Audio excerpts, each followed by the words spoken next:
morning, and we're grateful to be together on this day. I think, are the outlines already passed out? Is that all done? No, outlines are coming. So while that's happening, you might want to open your Bibles to James chapter 4, and then we'll be going back to Luke 12 in a few moments. So, but for now, you might want to open your Bible to James chapter 4.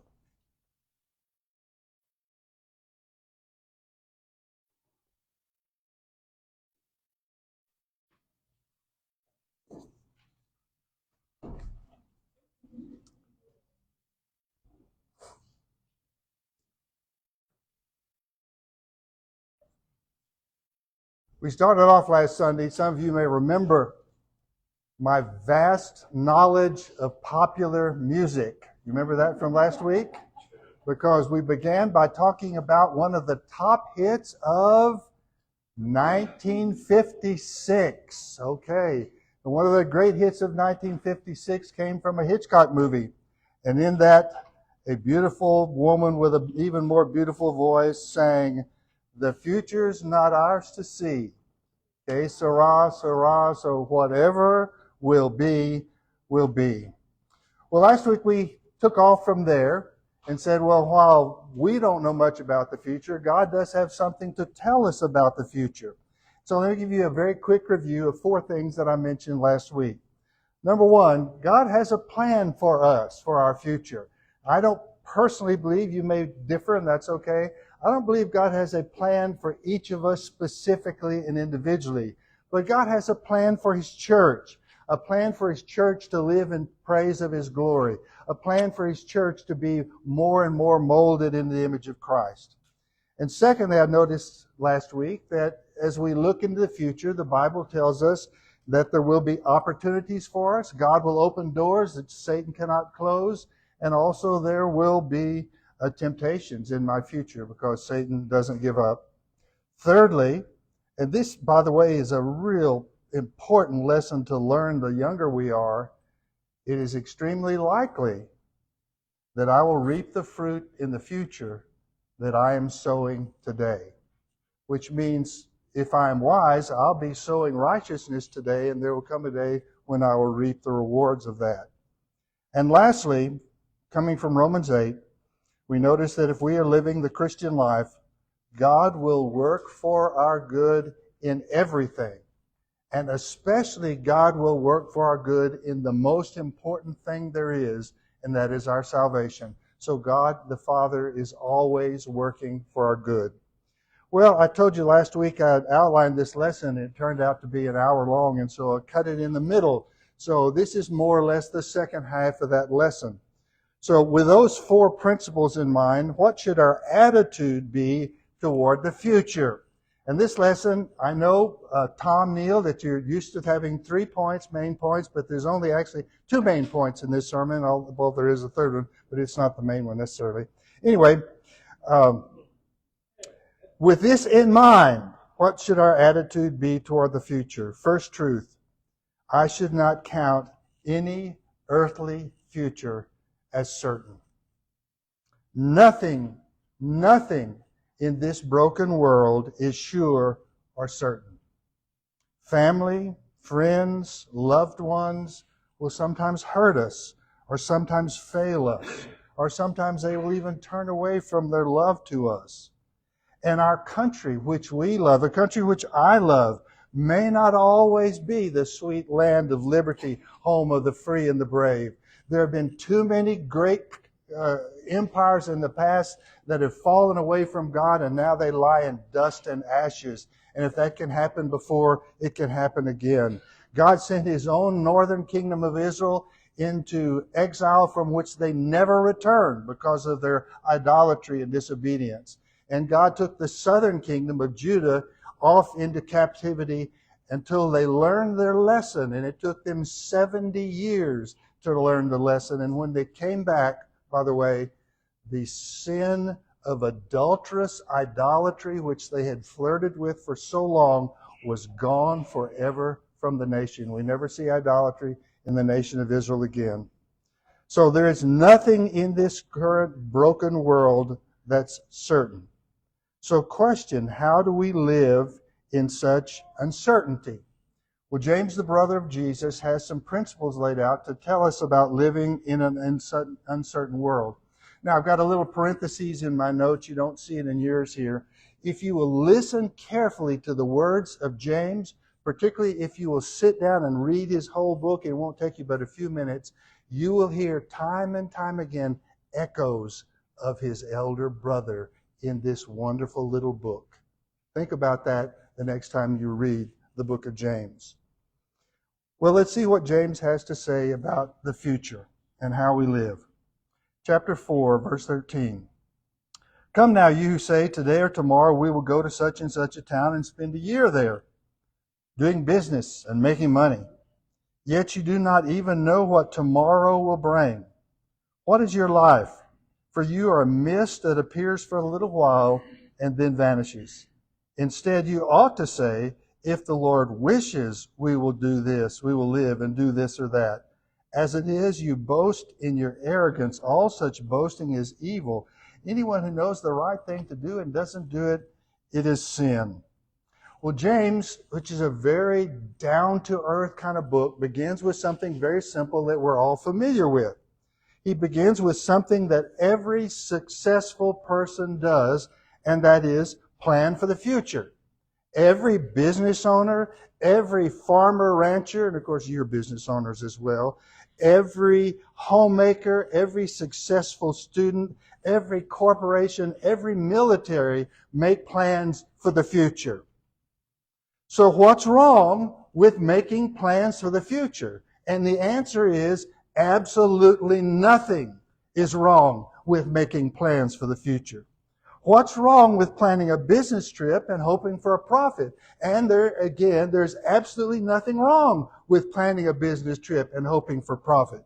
So what is wrong with what these merchants did? Several things. The merchants, as best we can tell from the story, and I think James understands the story, the merchants completely forgot about God himself. We ask the question, have these men asked for God's wisdom in their plans? As far as we know, they have not. Have they planned to share their profits with any in need? As far as we know, they have not. Have they ever considered if these plans are the best use of God's time and God's resources? We have no knowledge that they thought about that. Have they ever thought of God's will at all? And according to what James says, no, they had not. These merchants had also forgotten something that we dare not forget, and that life is brief and we are fragile. You may not believe it. I once was young, and I once had lots of plans. And when you're young, you have a misconception. When we are young, often we think about that we are like a huge diesel freight engine that will just go roaring through life with all this power, and there'll be power and time to do all the things we want to do.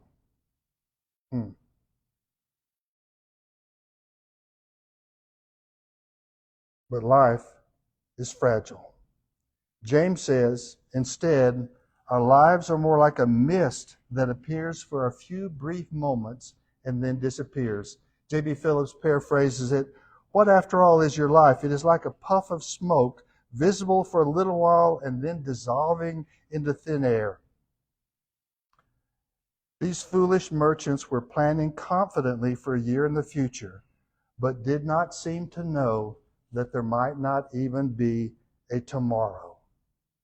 One of the great passages in the Old Testament that helps us get a grip on thinking about life is the 90th Psalm. You might want to keep your place in James, but open your Old Testament to Psalms 90. And then later we'll be going back to Psalms 46, which Galen read last week for us. I'm just going to read a few lines from Psalm 90. Lord, you have been our dwelling place in all generations. Before the mountains were brought forth, or ever you had formed the earth and the world, from everlasting to everlasting, you are God. Now there's the first picture. There's God who has always been there, and all the time we've lived in His pleasure and in His fellowship. But before the mountains around us were conceived, before the mountains around us had begun their growth, God was already there. And so the psalmist talks about the brevity of life and the challenges of life. And you go skip down to verse 12. So in light of who God is and the majesty of God and the infinity of God, he says, teach us to count our days so that we may have a wise heart. Now, I've got one of those big birthdays coming up. It's one of those that you put on the calendar, and I'm not even going to mention what it is, but I've got a big birthday coming up. And we tend to think in terms of years. But the psalmist says, don't think in terms of years, think in terms of days. What will I do with God's day today? My first thought should be that today is God's day. What will I do with God's day? We may think of plans for years ahead, and there's not necessarily anything wrong with that, but the psalmist says, number our days. A wise man, not in Scripture, wrote it this way, I shall pass this way but once. Any good that I can do or any kindness that I can show to any human being, let me do it what? Now. Let me not defer nor neglect it, for I shall not pass this way again. Now, I've got kind of a little parentheses. I keep putting it in the sermon and taking it out, but I'm going to go ahead and go with it here. So, does this mean, in light of what James says, that every time we make a plan, we need to verbalize as the Lord wills? As the Lord wills, I'm going to lunch. As the Lord wills, we'll stop at Walmart. As the Lord wills, we'll drive home. Do we have to verbalize? Because we make 50, 100, 200 plans a day. Do we have to verbalize this every time? Well, I thought a lot about this week, and I turned back to some of the places where Paul talked about his plans. And I've given you the passage in your notes. I'm not going to take the time to read it, but there's a typical passage from Paul in Romans 12 where he talks about his plans that are ahead. And he doesn't stop to verbalize, if the Lord wills, he talks about his plans. So what I think James is telling us is not that if God wills is a chant that we give 50 or 100 times a day, or even a magic charm that we use so many times a day. Instead, it's a way we live every moment of our lives. And I think whether Paul verbalizes as the Lord wills or not, he is thinking of it every time he makes our plans, he makes his plans, and so should we. Let's turn back to Luke chapter 12.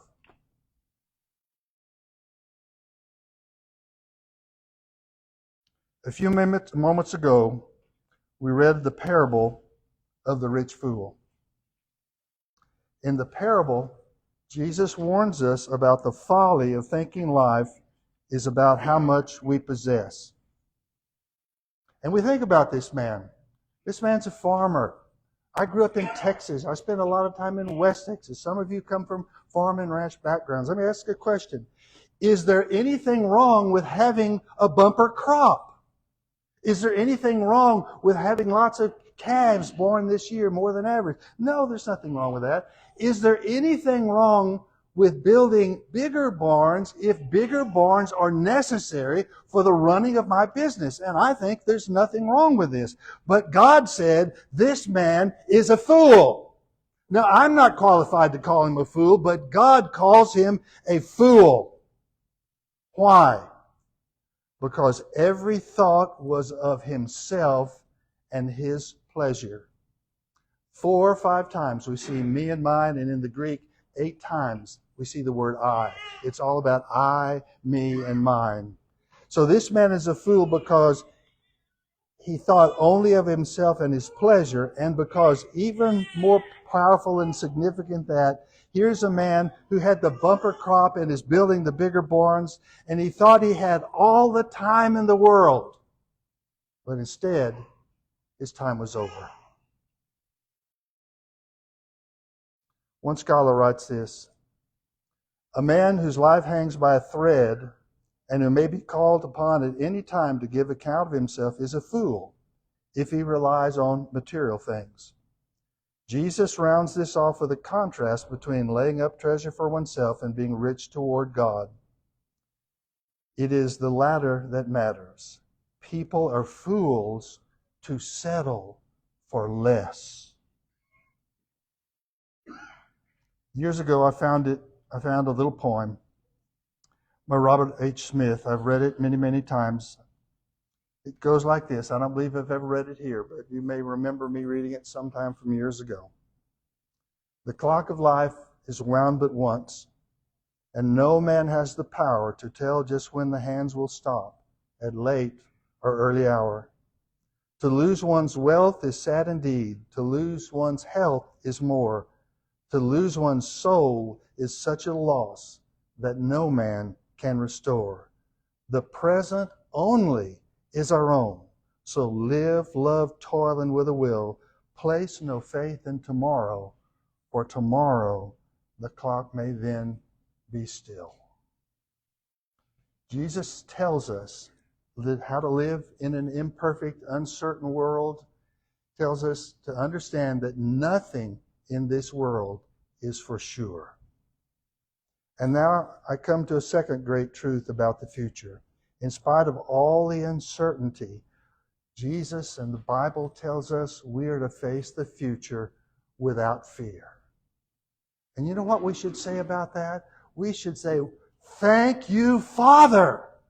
Thank you, my Father." In spite of the uncertain world in which we live, in which nothing is secure, we can face the future without fear. Let's go back, think a minute about what happens after the parable of the rich fool.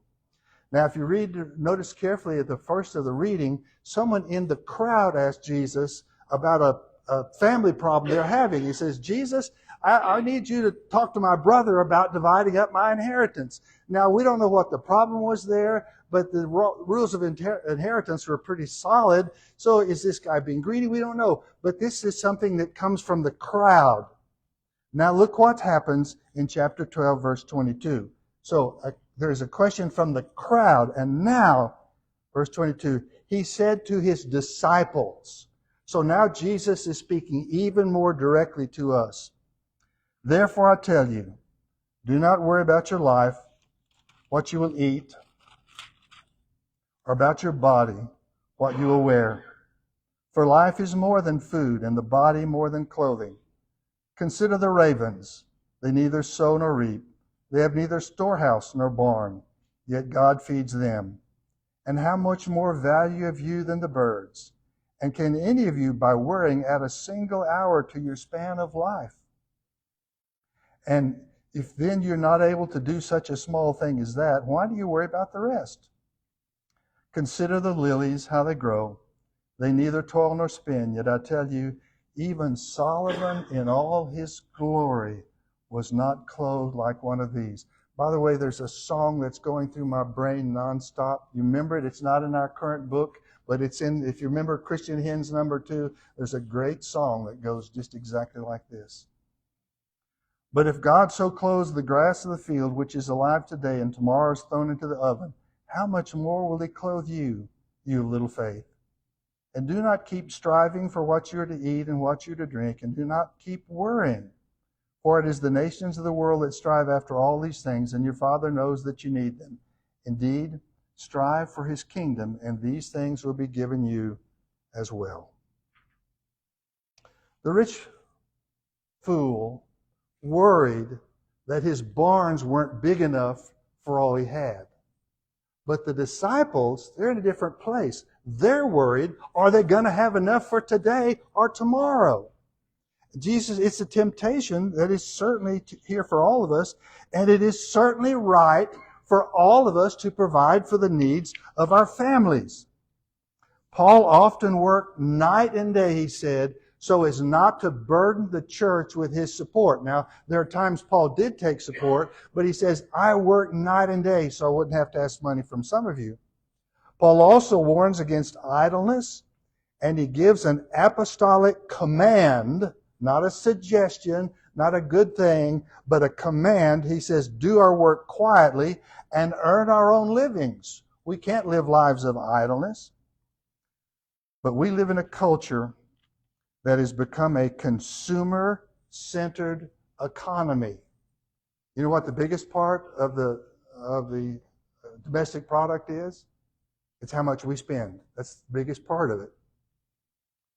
The problem is that the prosperity of our economy is based on convincing us that we need so many things that our parents or grandparents never even dreamed of. But we convinced by our economy that we need those things. And so all too often, we work harder and harder to get things far beyond our needs. And we face a real danger that we forget the difference between making a living and making a life. Jesus also tells us that worry and fear forget that God can and will provide for the needs of His children.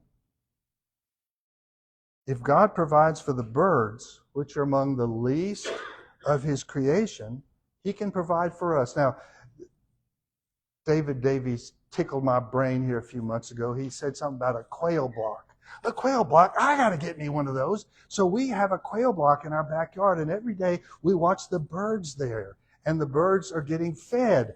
And not only the birds, but the bunnies. And this morning we watched a Cooper's hawk land on our back fence, and it took his breakfast from one of those little birds that were eating from our quail block. And that raptor, we don't tend to, I like bunnies better than raptors, I think, but still, God provides for the birds. And they're the least, perhaps, important thing we could think of. Well, does this mean that we'll never go through times of hardship or pain, that we'll never have a hungry moment? No. Paul says, I've spent many nights of danger, sleeplessness, hunger, thirst, and hardship. But through all those times when Paul was in danger and went to bed cold and hungry and without the basic needs, Paul became more and more like Christ, and he became more and more blessing to God's world. Worry and fear often forgets that God can clothe us with beauty that no king can afford. Oh, this is one of my favorite parts of the passage. Jesus tells us to consider the lilies of the field. Now, I don't exactly know what plant Jesus was referring to, and I'm not sure anyone does. But I think to us, if Jesus were preaching to a modern audience, Jesus would say, look out at the wildflowers you see growing in the fields. There is a beauty that God gives just to the ordinary things, just to empty fields. God gives them a beauty. And God, not only that, gives us the ability to see the beauty and to enjoy it and to realize that He is the giver of it. So I hope you enjoy wildflower season. Now we're getting some rain. That means that there's hope that around Picacho Peak there will be a blanket of poppies. You think about how beautiful that is, how beautiful God has spread that there just for us to enjoy. But I think, look at those poppies. But I grew up, folks, I didn't grow up in Arizona. I've only been here 30 years. I grew up in Texas, partner, and we got bluebonnets. Field after field of bluebonnets. And here we don't have those bright bluebonnets, but we have lupines, and they're basically the same, just not quite as bright and don't spread quite as much. I hope you've enjoyed the beauty of columbines growing around a clear mountain stream. And I hope you've thought in one of those places, maybe around a stream or maybe in that field of poppies up at Picacho, sometime get down on your knees and look. They're tiny little beautiful flowers that you will never see from 5 or 6 feet above the ground. And I have to tell you this, I love the flowers that come on our cacti. And we just planted 3 Echinoccereus trigloccadotus in our front yard because I love The claret cup blooms. You know them? I love them. So if God can clothe the fields with beauty beyond price, God can clothe us with beauty as well. And the greatest beauty we can see is not the wildflowers, as much as I love them. The greatest beauty we will ever see is the beauty we see as we look around this room. And so we sing with me. I love you with the love of the Lord. I love you with the love of the Lord. I see in you the beauty of my King, and I love you with the love of the Lord. If God can make common people like us, ordinary people like us, if God can fill us with the beauty of holiness, what is it that He cannot do? And what is it that we have to fear? Well, with those two great principles, I would like to end up in two wonderful places. The first place is in Psalms 46. It is what I call the mountaintop. And I'm not going to read all of Psalm 46, but I want to read two parts of it. God is our refuge and strength, a very present help in trouble. Therefore we will not fear, though the earth should change, though the mountains shake in the heart of the sea, though its waters roar and foam, though the mountains tremble with its tumult, we'll not fear. We'll not fear because God provides. And near the very end of that psalm, verse 11 and 12, God says, "Be still and know that I am God. I'm exalted among the nations. I'm exalted in the earth. The Lord of hosts is with us. The God of Jacob is our refuge, and therefore we face the future without fear, even though it's filled with uncertainty." Now, from Psalms 46, two great hymns have come that I know of. And one of them is, "A mighty fortress is our God, a bulwark never failing." Oh, we all know that one. I think most of us love it. But there's one that's equally beautiful, but quieter and perhaps even more profound. And it goes like this. I'm not going to ask you to sing. I couldn't lead this one. "Be still, my soul. The Lord is on thy side. Bear patiently the cross of grief or pain. Leave to thy God to order and provide. In every change He faithful will remain. Be still, my soul. Thy best, thy heavenly friend, through thorny ways leads to a joyful end. Be still, my soul. Thy God doth undertake to guide the future as He had the past. Thy hope, thy confidence, let nothing shake. All mysterious now shall be bright at last. Be still, my soul. The waves and winds shall know His voice who ruled them when He dwelt below. Be still, my soul. The hour is hastening on when we shall be forever with the Lord. When disappointment, grief, and fear are gone, sorrow forgot, love's purest joys restored. Be still, my soul. When change and tears are past, all safe and blessed, we shall meet at last." There's nothing in this world that is sure, but the love of God and His care for His people is sure throughout all eternity. If you're subject to the invitation today, would you come while we sing? Transition, not of earth unmoved hand, build your hopes on things eternal.